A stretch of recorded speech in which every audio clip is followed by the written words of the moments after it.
कि जो भी धर्म हम अपने जीवन में करते हैं, दान, यज्ञ, तप, तीर्थ, जप, सेवा, परोपकार, इन सारे धर्मों का फल क्या है? तो सूत जी कहते हैं इन सारे धर्मों का फल है भगवान की कथा में प्रेम उत्पन्न होना। बड़ी महत्वपूर्ण बात है। इन सारे धर्मों का फल क्या है? धर्म स्वनुष्ठित पुंसाम, जिस धर्म को तुमने बहुत सुंदर ढंग से अनुष्ठान किया और उन धर्मों का अनुष्ठान करने के बाद विश्वक्सेन कथासु यह, भगवान की कथा में रति उत्पन्न नहीं हुई, तो सूत जी कहते हैं कि नोत्पादयेद यदि रतिम श्रमयेव हि केवलम, भगवान की कथा में तुम्हें प्रेम नहीं हुआ तो तुमने केवल परिश्रम किया, तुम्हें उन कर्मों का सही फल नहीं मिला। ये नोट कर लेना और आगे सावधान हो जाना। अगर आप धर्म करते हो, दान करते हो, पुण्य करते हो, व्रत करते हो, नवरात्रि व्रत, शिवरात्रि व्रत, एकादशी का व्रत, तीर्थ यात्रा, गंगा स्नान, गौ की सेवा, आए हुए अतिथियों की सेवा, और ये सब करते हुए भी भगवान की कथा से अगर आपको प्रेम नहीं है, इसका मतलब ये सब जो आपने किया सब आपका व्यर्थ हो गया, व्यर्थ हो गया। क्यों? बोले भगवान की कथा में प्रेम नहीं हुआ तो सब व्यर्थ है। सूत जी कहते हैं नोत्पादयेद यदि रतिम, भगवान की कथा में रति नहीं हुई, प्रेम नहीं हुआ, तो श्रम एव ही केवलम, तुमने केवल श्रम किया, परिश्रम किया, अपना समय गंवाया, अपनी वस्तु गंवाई, अपना श्रम आपने किया। इन सारे कर्मों का फल है भगवान की कथा में प्रेम। भगवान की कथा से आपको प्रेम हो गया, 3 घंटे 4 घंटे बैठकर भगवान की कथा आप दत्तचित्त होकर के सुन रहे हैं, इसका मतलब आपने जीवन में जो अच्छे कर्म किए वो सफल हो गए। आपके कर्मों की सफलता का यही परिणाम है, ये सूत जी कह रहे हैं। और फिर आगे सूत जी महाराज कहते हैं कि देखो, अब बड़ी महत्वपूर्ण बात कह रहे हैं जो आपके हमारे काम लायक।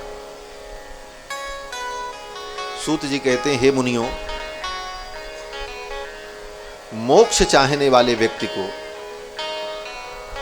अनेक देवताओं की उपासना के चक्कर में नहीं पड़ना चाहिए।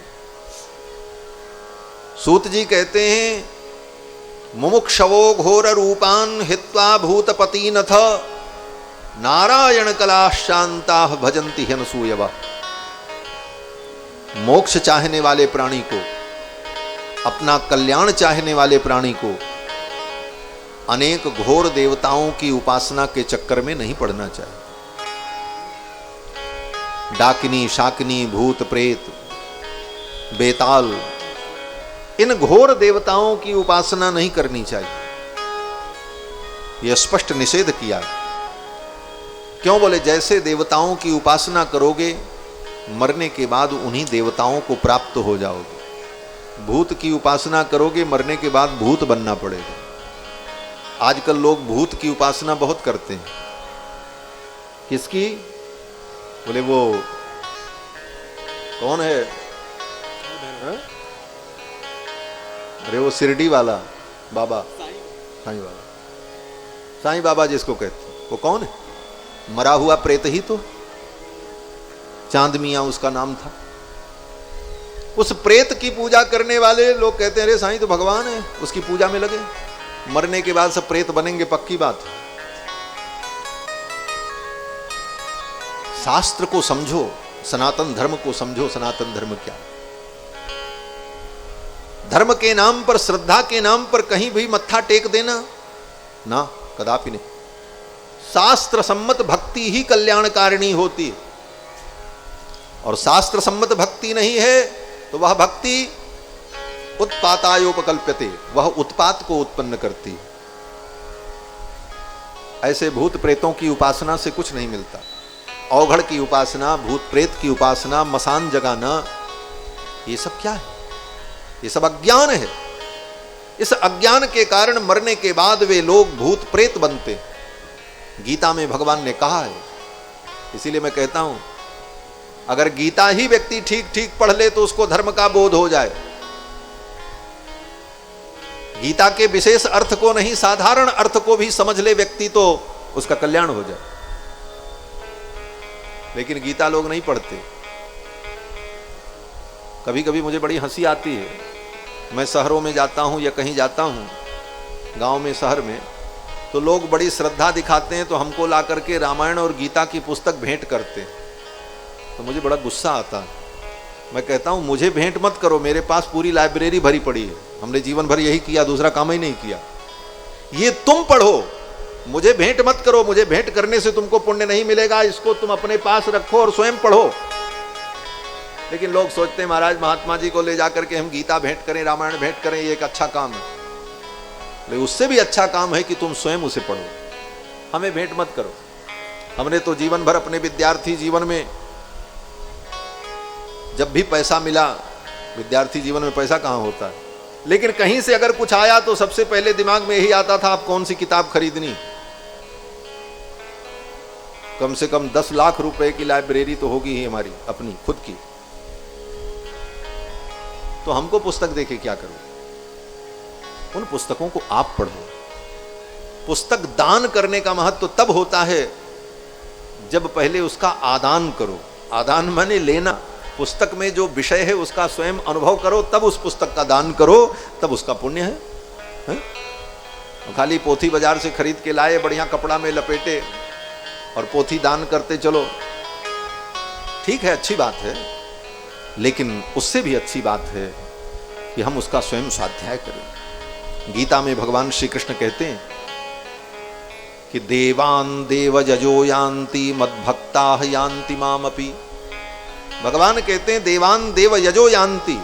हे अर्जुन, ये तत्त देवताओं की उपासना करने वाले लोग मरने के बाद उन्हीं देवताओं को प्राप्त हो जाएंगे, उन्हीं देवता के चेला सेवक बनकर के पैदा होंगे और कई जन्मों तक उन्हीं देवताओं की सेवा में लगे रहेंगे। अर्जुन ने कहा तब? तो भगवान कहते हैं मद भक्ता यान्ति मामपि, जो मेरी भक्ति करेंगे वो मुझको प्राप्त होगा। इसलिए अनेक घोर देवताओं की उपासना के चक्कर में नहीं पड़ना चाहिए। भगवान की भक्ति करो, भगवान श्री राम और कृष्ण की भक्ति करो, नारायण की भक्ति करो, भगवान शिव की भक्ति करो, भगवान हरि की भक्ति करो, भगवान के सात्विक स्वरूप की उपासना करो। कहते हैं मुमुक्षवो घोर रूपान हित्वा भूतपति नथ नारायण कला शांता भजंती ह्यनसूयव। भगवान नारायण जो परम शांत हैं, उनकी जो कलाएं हैं, उनके जो अवतार हैं, उनके जो रूप हैं, उनकी उपासना करो, क्योंकि चारों वेद, पुराण, समस्त शास्त्र एकमात्र भगवान की महिमा का वर्णन करते। भगवान से बढ़कर के किसी की महिमा नहीं। जैसे आपकी कोई समस्या हो तो आप अपनी छोटी सी समस्या के लिए कभी सिपाही के पास जाओ, कभी दरोगा के पास जाओ, कभी एडीएम के पास जाओ, कभी डीएम के पास जाओ। एक समस्या सॉल्व होगी, दूसरी समस्या आएगी, फिर कहीं जाना पड़ेगा।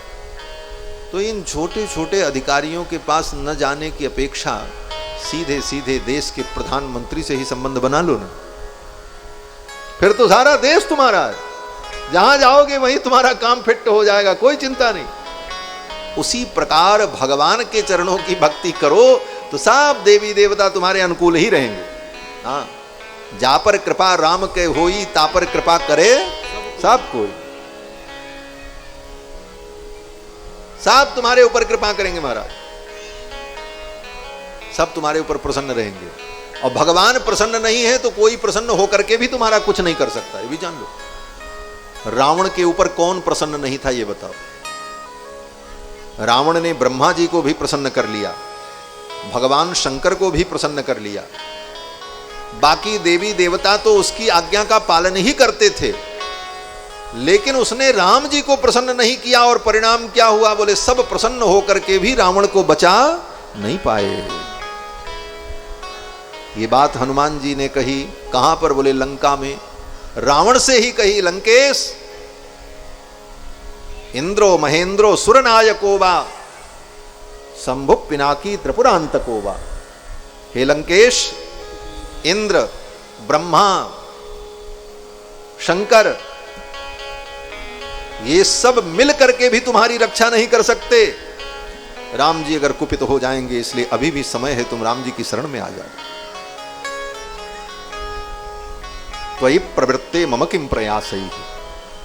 भगवान अगर हमारी रक्षा के लिए प्रवृत्त हैं तो हमको कुछ करने की जरूरत नहीं, और भगवान अगर हमारी रक्षा के लिए प्रवृत्त नहीं है तो हम कितना भी प्रयास कर लें, कितने भी देवताओं को संतुष्ट कर लें, कुछ होने वाला नहीं। चारों वेद, 6 शास्त्र एकमात्र भगवान की महिमा का वर्णन करो, और इसको आप जीवन में अनुभव करो। जब कोई व्यक्ति मर जाता है तो क्या कहते हैं? राम नाम सत्य है, गोविंद नाम सत्य है, कृष्ण नाम सत्य है। ये कोई नहीं कहता कि सूर्य नाम सत्य है, चंद्रमा नाम सत्य है, साईं नाम सत्य है,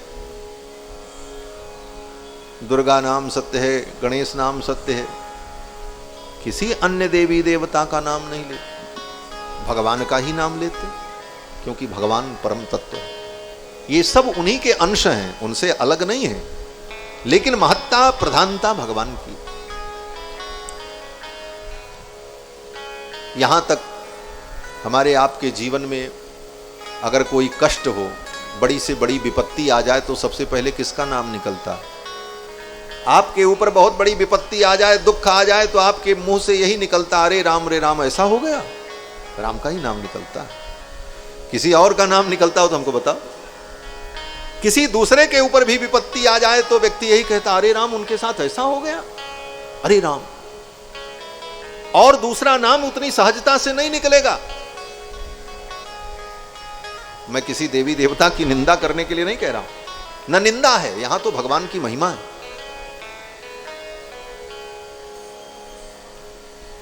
और वेद में, वेद के जितने मंत्र हैं, किसी भी देवी देवता के मंत्र हों, लेकिन पहले भगवान का नाम ही लिया जाता है, तब वेद मंत्र पढ़ा जाता है।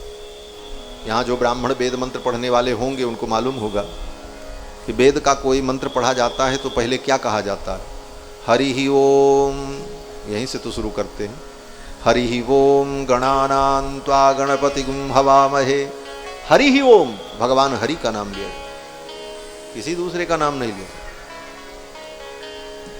कोई भी पूजा करने चलो तो संकल्प करेंगे तो सबसे पहले किसका नाम लेते हैं? विष्णुर्विष्णुर्विष्णु श्रीमद्भगवतो महापुरुषस्य विष्णोराज्ञया प्रवर्तमानस्य। भगवान का ही नाम लिया, क्योंकि भगवान ही सबके मूल हैं, परम तत्व हैं। वासुदेव परा वेदा वासुदेव परा मखाहा। चारों वेद, समस्त यज्ञ भगवान वासुदेव की ही महिमा का वर्णन करते हैं। वासुदेव परा योगा वासुदेव परा गति ही। योग के माध्यम से भी भगवान वासुदेव को प्राप्त किया जाता है। योग के भी ईश्वर भगवान हैं। जो योग करते हैं ना, अष्टांग योग, यम नियम आसन प्राणायाम प्रत्याहार धारणा ध्यान समाधि, तो अष्टांग योग में भी अंत में जब ध्यान करते हैं, और ध्यान जब स्थिर हो जाता है उसी को समाधि कहते हैं।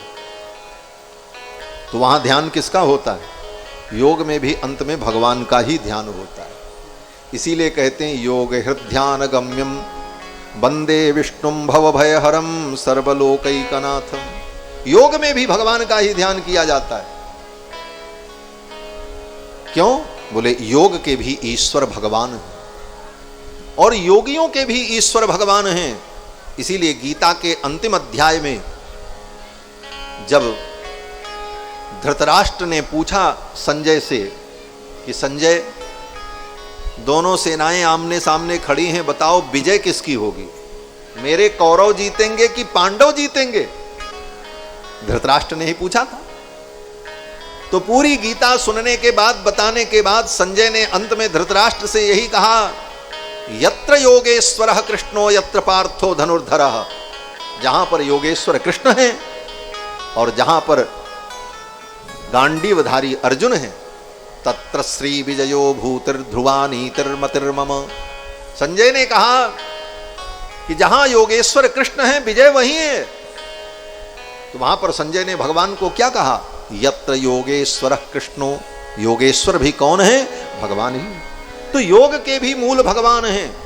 यही बात यहां पर कहते हैं वासुदेव परा योगा, वासुदेव परा गति ही, और परम गति भी भगवान वासुदेव ही है।